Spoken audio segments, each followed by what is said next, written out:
The onboard computer flashes an alarm the crew doesn't recognize. 1201. 1201. Roger, 1201 alarm. Any one of thousands of technical glitches could abort the landing.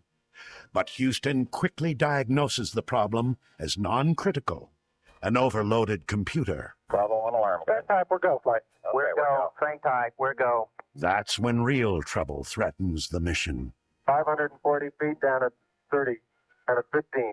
As the LEM pitches upright about a mile above the moon's surface, Armstrong gets his first look at where computers will set them down.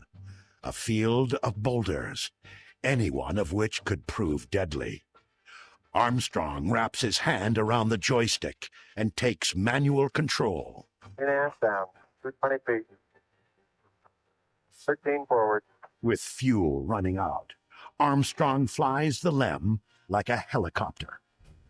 Aldrin keeps his eye on their altitude, forward speed, and rate of descent, calling out the numbers. 100 feet, 3.5 down. A half hours after landing on the Sea of Tranquility, Neil Armstrong steps off the footpad of the lunar lander and ends the race to the moon.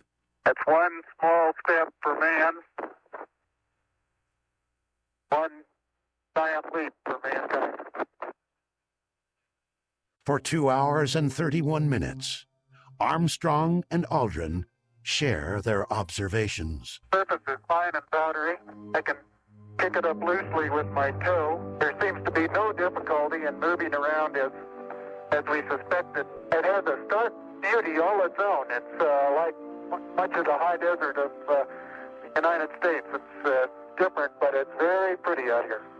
Beautiful view. Isn't that something? Magnificent sight out here. Magnificent desolation. Aldrin says magnificent, but thinks otherwise. Are the only two beings here. But Armstrong and Aldrin have come for all humanity. Here, men from the planet Earth, first set foot upon the moon, July 1969, AD.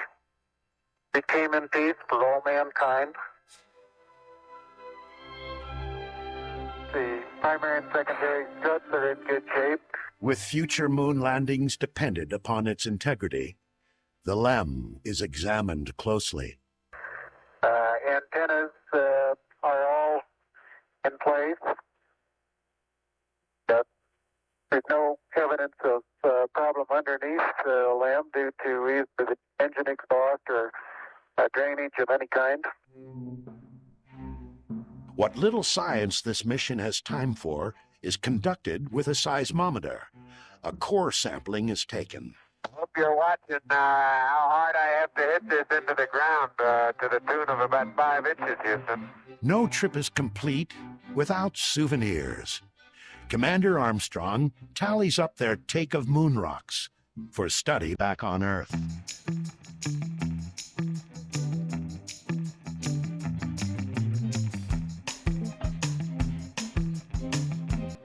Houston, roger, well done, out. As Armstrong and Aldrin study the moon, controllers in Houston watch closely over them. Their life-sustaining suits have limited supplies of oxygen and power, and they're reaching their safety margins. Buzz, this is Houston. It's about time for you to start your EVA closeout activities. Roger. 19 minutes later, the first moonwalk is over. Okay, hatches closed and latched. As the ascent stage of the Eagle takes flight and Tranquility Base recedes beneath it, the magnitude of the accomplishment begins to sink in for Chris Kraft. In terms of technology, in terms of advancement of the state of the art in science and technology, it was probably the most productive 10 years in the history of man. It may have been a fall in the field, but that's along with moving.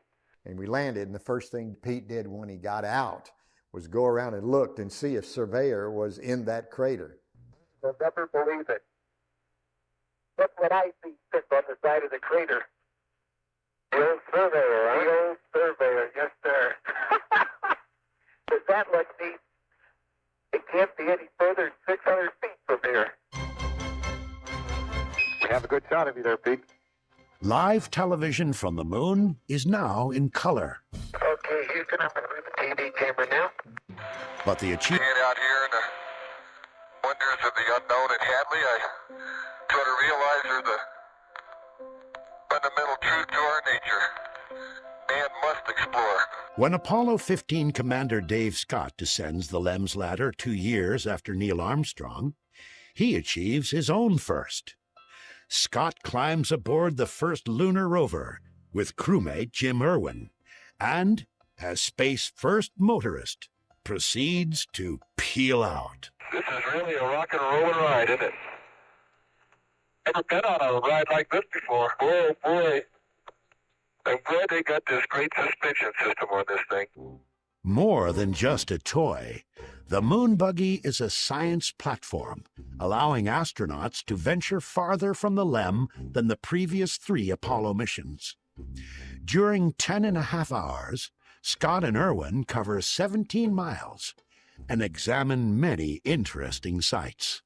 A boulder exposed to the surface here, which has got layering within it. It's been weathered away, apparently, and just the surface top is exposed, but the boulder must be about a meter long with 2 to 3 inch layers in it. Working in a suit is very fatiguing. You don't get the food, the water, the rest. So actually we were not only probing the boundaries of geology and exploration, we were also probing the boundaries of human performance. Hey, John, this is perfect with the LEM and the rover and you and Stone Mountain and the old flag. Come on out here and give me a salute. Big Navy salute. In the summer of 1972, Apollo 16 astronauts John Young and Charlie Duke spend 20 hours searching for volcanic rock in the Descartes Highlands. Charlie, such form. Oh, Stephen. How about that? I'm going out for the ballet when I get back. You learn another line of work up here. Because of the geological diversity. That is the most beautiful sight. What's that? You're standing there on the rim of that crater. Well, it's great to have a lunar rover. When you turn wheels because of all the holes on the moon, you need to be able to do that. Here he comes, folks. He's got the hammer out. I knew he couldn't resist. I don't know if this will work or not, Charlie, but it couldn't pick a better spot.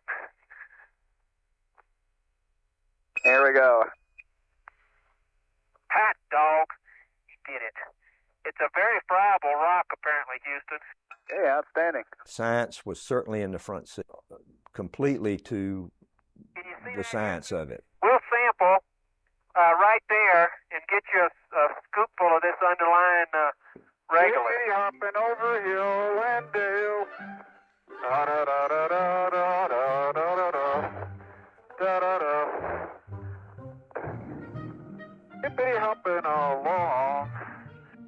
If America's moon missions must end with Apollo 17, Commander Gene Cernan makes it memorable. Can you use your hand against the right side of the rock? His partner, Jack Schmidt, is the only trained geologist to fly to the moon. At times, his mission zeal overtakes his ability to traverse the terrain. No, dadgummit. Well, hey, Gene, would you go over and help twinkle toes, please, Gene? Even with a suit and the backpack, my total weight was only 61 pounds. Cernan has been to space twice before, including on Apollo 10's lunar orbit checkout of the LEM. Yet Cernan is awestruck by this valley and what hangs in the pitch-black sky overhead. Meanwhile, Schmidt finds unexpected color in the gray moonscape. There is orange soil. Well, don't move it till I see it. It's all over. Orange. Don't move it till I see it. I've stirred it up with my feet. Hey, it is. I can see it from here. It's orange.